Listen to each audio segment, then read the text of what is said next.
یا ایھا الذین آمنوا، اے ایمان والو، اللہ کا پیغام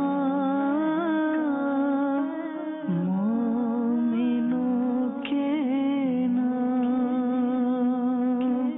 الحمدللہ رب العالمین والصلاة والسلام علی سید المرسلین، اما بعد فاعوذ باللہ من الشیطان الرجیم، بسم اللہ الرحمن الرحیم۔ الصلاة والسلام علیک یا رسول اللہ وعلی آلک واصحابک یا حبیب اللہ، الصلاة والسلام علیک یا نبی اللہ وعلی آلک واصحابک یا نور اللہ۔ میٹھے میٹھے اسلامی بھائیوں اور مدنی چینل کے ناظرین، سلسلہ ہے اللہ کا پیغام مومنوں کے نام۔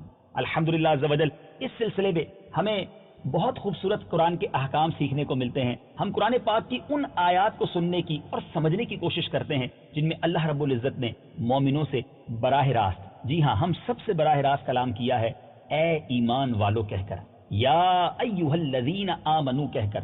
آئیے پہلے تلاوت قرآن پاک، پھر اس کا ترجمہ اور پھر علماء کرام کی تفاسیر کو انشاءاللہ سننے کی کوشش کریں گے، اور اس کے تحت چند مدنی پھول بھی ہم سماعت کریں گے۔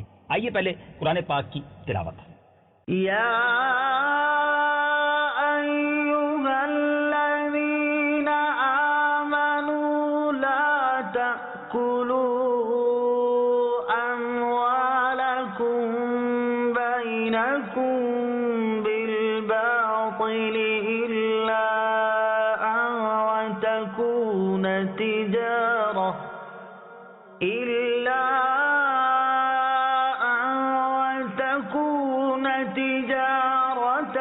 عن تراض منكم ولا تقتلوا أنفسكم إن الله كان بكم رحيما۔ مزید چل کے ناظرین، یہ قرآن پاک کے 5ویں پارے سورہ نساء کی آیت نمبر 29 کی ہم نے تلاوت سنی۔ اب آئیے اس کا ترجمہ سنتے ہیں، ترجمہ کنز الایمان۔ اے ایمان والو، آپس میں ایک دوسرے کے مال ناحق نہ کھاؤ، مگر یہ کہ کوئی سودا تمہاری باہمی رضامندی کا ہو، اور اپنی جانیں قتل نہ کرو، بے شک اللہ تم پر مہربان ہے۔ آئیے اب تفسیر صراط الجنان سے کچھ مدنی پھول حاصل کرتے ہیں۔ چونکہ مالی معاملات میں حرام سے بچنا بہت مشکل ہے، اور اللہ تعالیٰ مشکل احکام سناتے وقت پہلے مسلمانوں کو خطاب اور پھر حکم ارشاد فرماتا ہے۔ نیز یہ بھی یاد رکھنا ضروری ہے، اعمال سے ایمان مقدم ہے۔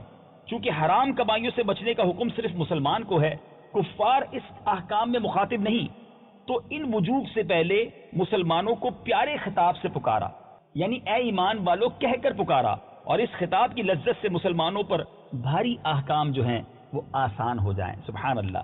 لا تأکلوا اموالکم بینکم بالباطل، تفسیر صراط الجنان میں ہے باطل طریقے سے آپس میں ایک دوسرے کے مال نہ کھاؤ۔ اس کی تفسیر میں صراط الجنان میں ہے، اس آیت مبارکہ میں مال میں تصرف کا شرعی طریقہ بیان کیا جا رہا ہے۔ باطل طریقے سے مراد وہ طریقہ ہے جس سے مال حاصل کرنا شریعت نے حرام قرار دیا ہے، جیسے سود، چوری اور جوئے کے ذریعے مال حاصل کرنا، جھوٹی قسم، جھوٹی وکالت، خیانت اور غصب کے ذریعے مال حاصل کرنا، اور گانے بجانے کی اجرت، یہ سب باطل طریقے میں داخل اور حرام ہے۔ یوں ہی اپنا مال باطل طریقے سے کھانا، یعنی گناہ و نافرمانی میں خرچ کرنا بھی اس میں داخل ہے۔ اسی طرح رشوت کا لین دین کرنا، ڈنڈی مار کر سودا بیچنا، ملاوٹ والا مال فروخت کرنا، قرض دبا لینا، ڈاکہ زنی، بھٹا خوری اور پرچیاں بیچ کر ہراساں کر کے مال وصول کرنا بھی اس میں شامل ہے۔ اب آئیے حرام مال کی کچھ مذمت، اس کے بارے میں بھی کچھ سن لیجیے۔ حرام کمانا اور کھانا اللہ تعالیٰ کی بارگاہ میں سخت ناپسندیدہ ہے، اور احادیث میں اس کی بڑی سخت وعیدیں بیان کی گئی ہیں۔ آئیے چند احادیث سماعت کیجیے۔ حضرت عبداللہ ابن مسعود رضی اللہ تعالی عنہ سے روایت ہے، نبی اکرم صلی اللہ تعالی علیہ وسلم نے ارشاد فرمایا، جو بندہ مال حرام حاصل کرتا ہے، اگر اس کو صدقہ کرے تو مقبول نہیں، اور خرچ کرے تو اس کے لیے اس میں برکت نہیں، اور اپنے بعد چھوڑ کر مرے تو جہنم میں جانے کا سامان ہے۔ اللہ تعالیٰ برائی سے برائی کو نہیں مٹاتا، نیکی سے برائی کو مٹا دیتا ہے، بے شک خبیث کو خبیث نہیں مٹاتا۔ حضرت ابو بکر صدیق رضی اللہ تعالیٰ عنہ سے روایت ہے، سرور کائنات صلی اللہ تعالیٰ علیہ وسلم نے ارشاد فرمایا، اللہ تعالیٰ نے اس جسم پر جنت حرام فرما دی ہے جو حرام غذا سے پلا بڑھا ہو۔ تاجدار رسالت صلی اللہ تعالی علیہ وسلم نے حضرت سعد رضی اللہ تعالیٰ عنہ سے ارشاد فرمایا، اے سعد اپنی غذا پاک کر لو، مستجاب الدعوات ہو جاؤ گے۔ اس ذات پاک کی قسم جس کے قبضہ قدرت میں محمد صلی اللہ تعالی علیہ وسلم کی جان ہے، بندہ حرام کا لقمہ اپنے پیٹ میں ڈالتا ہے تو اس کے 40 دن کے عمل قبول نہیں ہوتے، اور جس بندے کا گوشت حرام سے پلا بڑا ہو اس کے لیے آگ زیادہ بہتر ہے۔ اللہ اکبر۔ حرام کمانے والے ذرا غور کریں، اپنی حالت زار پر توجہ دیں۔ اب آگے قرآن کی جو آیت کا حصہ ہے، الا ان تکون تجارتا عن تراض منکم، مگر یہ کہ تمہاری باہمی رضامندی سے تجارت ہو۔ تفسیر صراط الجنان میں ہے، یعنی باہمی رضامندی سے جو تجارت کرو وہ تمہارے لیے حلال ہے۔ باہمی رضامندی کی قید سے یہ معلوم ہوا کہ خرید و فروخت کی وہ تمام صورتیں جس میں فریقین کی رضامندی نہ ہو درست نہیں ہیں، جیسے اکثر ضبط شدہ چیزوں کی نیلامی خریدنا کہ اس میں مالک راضی نہیں ہوتا، یوں ہی کسی کی دکان، مکان، زمین یا جائیداد پر جبری قبضہ کر لینا، یہ حرام ہے۔ یاد رہے کہ مال کا مالک بننے کے لیے تجارت کے علاوہ اور بھی بہت سے جائز اسباب ہیں، جیسے تحفے کی صورت میں، وصیت یا وراثت میں مال حاصل ہو تو یہ بھی جائز مال ہے۔ تجارت کا بطور خاص اس لیے ذکر کیا گیا کہ یہ مالک بننے کی اختیاری صورت ہے۔ احادیث میں تجارت کے بے شمار فضائل بیان کیے گئے ہیں، ان میں سے چند احادیث بھی سماعت کر لیجیے۔